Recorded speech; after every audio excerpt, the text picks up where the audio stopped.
Assalamualaikum warahmatullahi wabarakatuh. Perkenalkan, nama saya Buas Agung Ramadan dari Pendidikan FISKB 2022. Di sini saya akan mempresentasikan mengenai analisis saya terhadap buku Hans and Fischer, Raymond Gitwas tahun 2022.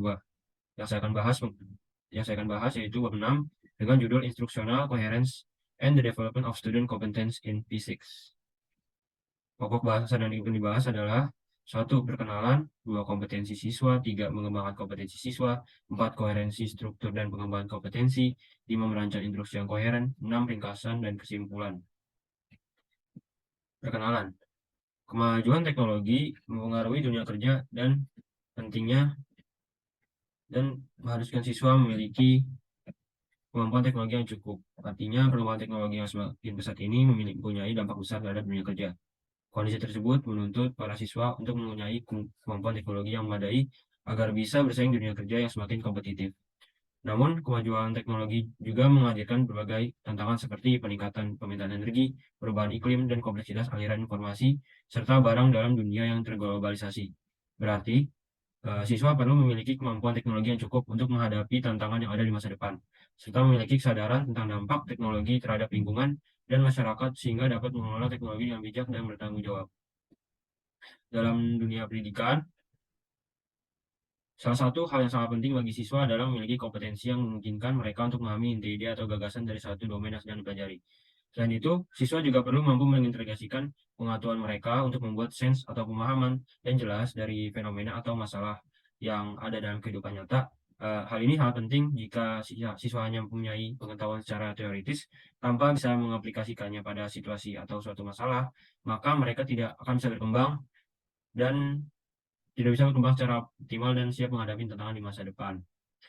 Maka dari itu, pembelajaran harus dirancang sedemikian rupa sehingga tidak hanya memperoleh pengetahuan dan keterampilan, tetapi juga mampu memperluas pengetahuan mereka atau memperbaiki keterampilan mereka. 2. Kompetensi siswa. White pada tahun 1957 menggunakan istilah kompetensi untuk menggambarkan kemampuan individu dalam berinteraksi dengan lingkungannya. Sementara itu, McKellen tahun 1973 menggunakan istilah ini untuk mengakui bahwa satu kemampuan kognitif seperti kecerdasan tidak cukup menjelaskan performa yang sukses dari tugas-tugas yang lebih kompleks dan autentik. Dalam konteks pendidikan, kompetensi mencakup pengetahuan inti dan keterampilan inti yang digunakan dalam situasi yang berbeda-beda untuk membuat sense dari fenomena dan masalah. Pembelajaran yang koheren dan berfokus pada pengembangan kompetensi yang kuat dan komprehensif sangat penting dalam mendukung siswa untuk menjadi siap menghadapi tantangan di masa depan. 2.1. Mendefinisikan kompetensi siswa.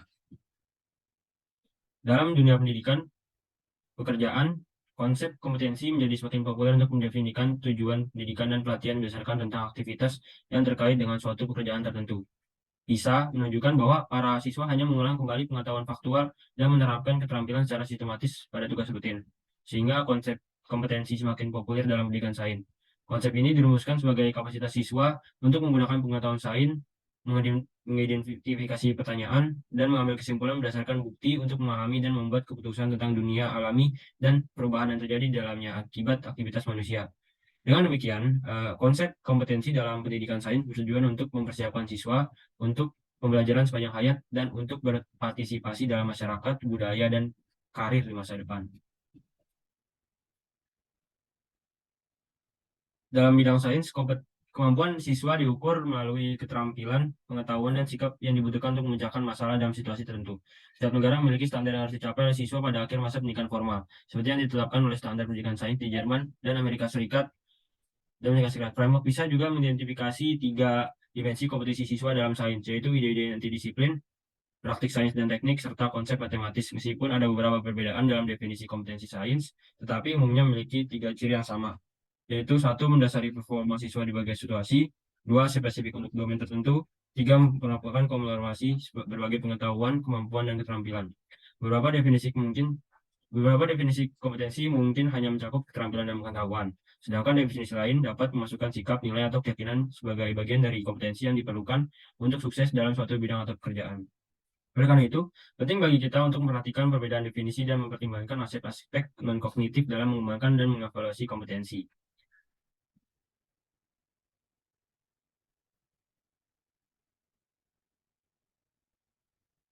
Dalam bidang sains, kompetensi siswa dapat dibagi menjadi 3 dimensi, yaitu ide pokok, disiplin ilmu, praktik sains dan teknik, dan konsep tematis. Kompetensi siswa dalam sains akan tercapai apabila siswa dapat mengintegrasikan pengetahuan pada ketiga dimensi tersebut. Dalam konsep kompetensi, terdapat bagai ciri umum yang mengacu pada performa yang sukses atau gagal dalam suatu domain tertentu, serta melakukan kekhususan dalam domain tersebut. Selain itu, kompetensi juga merupakan gabungan dari pengetahuan, keterampilan, dan kemampuan lainnya untuk menentukan subkonstruk atau kemampuan spesifik yang membentuk kompetensi di suatu domain atau subjek.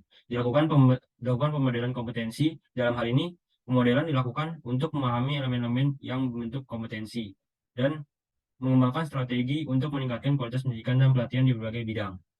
Pemodelan kompetensi pada standar pendidikan sains di Jerman menggambarkan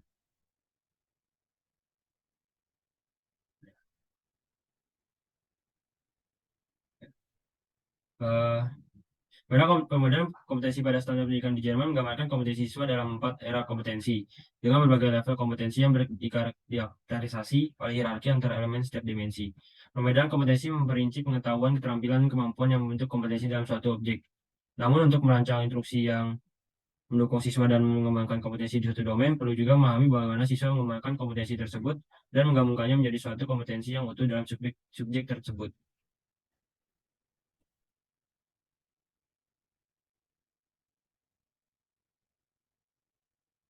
Dalam pengembangan instruksi yang efektif, penting untuk memahami kompetensi yang ingin dikembangkan dan bagaimana siswa dapat mengembangkannya. Model kompetensi digunakan untuk memecah kompetensi yang diharapkan menjadi subkonstruk dan atau kemampuan spesifik yang dapat diukur. Ini dapat memandu pengembangan kurikulum inti dan merancang instruksi yang sesuai dengan tujuan pelajaran. Di Jerman, ekspektasi kinerja yang diharapkan dari siswa diidentifikasikan untuk setiap kelompok kelas sebagai bagian dari pengembangan kurikulum inti. Sangat penting untuk memastikan bahwa siswa membuat kemajuan dalam setiap dimensi pengembangan kompetensi. The Next Generation Science Standard atau NGSS, misalnya mengharuskan siswa mengembangkan tidak hanya pengetahuan ide inti disiplin atau DCA, tetapi juga konsep lintas bidang atau CCC, dan praktik sains dan teknik. Pengembangan kompetensi atau pengembangan pelajaran telah dikembangkan untuk berbagai konsep dan praktik, seperti energi, materi, dan argumentasi. Dalam pengembangan kompetensi siswa, koordinasi kurikulum sangat penting untuk dipertimbangkan. Kurikulum yang lebih koheren dapat membantu siswa memahami konsep secara lebih mendalam dan mengembangkan kemampuan mereka dalam menjelaskan fenomena dan memecahkan masalah. Terdapat 4 jenis koherensi instruksional yang saling mendukung satu sama lain, yaitu 1. Koherensi tujuan pendidikan merujuk pada kesesuaian antara tujuan umum dan tujuan khusus dalam instruksi dan kurikulum. Dalam hal ini, tujuan pendidikan harus selaras dengan tujuan yang ingin dicapai melalui aktivitas instruksional, unit instruksional, dan antar unit instruksional. 2. Koherensi aktivitas instruksional mengacu pada konsistensi antara aktivitas yang dilakukan oleh siswa dan tujuan pembelajaran yang ingin dicapai. Dalam hal ini, instruksi harus dirancang agar siswa dapat mencapai tujuan pembelajaran dengan melakukan aktivitas yang sesuai. 3. Koherensi unit instruksional mengacu pada kesesuaian antara tujuan pelajaran, aktivitas instruksional, dan penilaian pada tingkat unit instruksional. Dalam hal ini, setiap unit instruksional harus memiliki tujuan yang jelas, aktivitas yang sesuai untuk mencapai tujuan tersebut, dan penilaian konsisten dengan tujuan dan aktivitas yang dilakukan. 4. Koherensi antar unit instruksional merujuk pada kesesuaian antara unit-unit instruksional dalam kurikulum. Dalam hal ini, setiap unit instruksional harus saling berkaitan dan saling mendukung dalam mencapai tujuan pelajaran secara keseluruhan. Kurikulum harus dirancang agar dapat keterkaitan antara unit-unit instruksional yang berbeda. Koherensi pembelajaran dalam kelas juga harus diperhatikan untuk mendukung pengembangan kompetensi siswa. Dengan demikian, penting untuk mempertimbangkan koherensi kurikulum dalam pengembangan kurikulum dan pembelajaran di kelas. Dalam merancang pembelajaran yang efektif, penting untuk memiliki tujuan instruksional yang jelas dan koheren. Serta pendidikan hanya memberikan pernyataan tentang hasil yang diharapkan dari kompetensi siswa, sehingga perlu dilakukan elaborasi. Artinya proses pengembangan atau perluasan suatu konsep atau gagasan menjadi lebih terperinci dan rinci. Dalam konteks ini berarti elaborasi merujuk pada proses penyederhanakan dan menjelaskan konsep atau gagasan secara rinci dan jelas sehingga dapat dipahami dengan mudah oleh siswa. Learning Performance atau LPS memiliki peran penting dalam mendukung pencapaian tujuan pendidikan secara keseluruhan. Terutama dalam konteks pembelajaran fisika, proses penjabaran standar pendidikan memberikan landasan konsepsional yang kuat untuk mengembangkan kegiatan pelajaran yang terkait dengan tujuan pendidikan yang kohesif. Dalam pembelajaran fisika, LP berfungsi sebagai panduan bagi siswa untuk memahami mengapa dan bagaimana mereka harus terlibat dalam kegiatan pembelajaran tertentu. LP membantu ELP membantu untuk mengarahkan kegiatan pembelajaran pada fenomena atau masalah yang spesifik, sehingga siswa dapat memperdalam pemahaman konsep dan menunjukkan kompetensi yang sesuai dengan tujuan pembelajaran. Selain itu, ELP juga penting dalam menandai perjalanan konseptual siswa selama pembelajaran dan memastikan bahwa kegiatan pembelajaran selaras dengan tujuan pendidikan secara keseluruhan. ELP mungkin lebih spesifik daripada pernyataan standar, namun tetap terkait dengan tujuan pembelajaran secara keseluruhan dan membantu mencapai pencapaian tujuan pelajaran yang lebih luas. Pembelajaran yang konsisten harus terkait dengan fenomena atau masalah yang bermakna dan terstruktur, serta membangun kompetensi siswa dari waktu ke waktu. Integrasi mata pelajaran dapat membantu siswa mengaitkan dan mengaplikasikan konsep dari berbagai mata pelajaran yang berbeda dalam situasi dunia nyata. Alur cerita adalah strategi yang menggabungkan kekuatan narasi untuk menarik minat siswa melalui urutan kegiatan yang diberikan dengan cermat. Satu, alur cerita strategi atau storyline dapat digunakan untuk membangkitkan minat siswa dan membuat mereka merasa perlu untuk belajar tentang ide-ide baru dalam fisika. Alur cerita harus dirancang dengan menggunakan anchoring event yang dapat menangkap minat siswa dan membuka jalan untuk menginterogasi masalah fenomena yang dibahas. Unit instruksional yang dirancang dengan baik sangat penting dalam mendukung siswa dalam mengembangkan pengetahuan yang integrasi dengan baik dan harus menyertakan dukungan khusus untuk refleksi dan metakognisi, seperti papan pernyataan atau pengemudi yaitu DKIB. DKIB berfungsi sebagai organisator grafis yang mengikatkan siswa untuk tujuan utama unit. Pasca artefak pembelajaran dan mencatat pertanyaan yang relevan, membuat koherensi kegiatan instruksional yang lebih jelas bagi siswa dan memastikan perhatian mereka tetap terfokus pada ide paling sentral dan selama sebuah unit.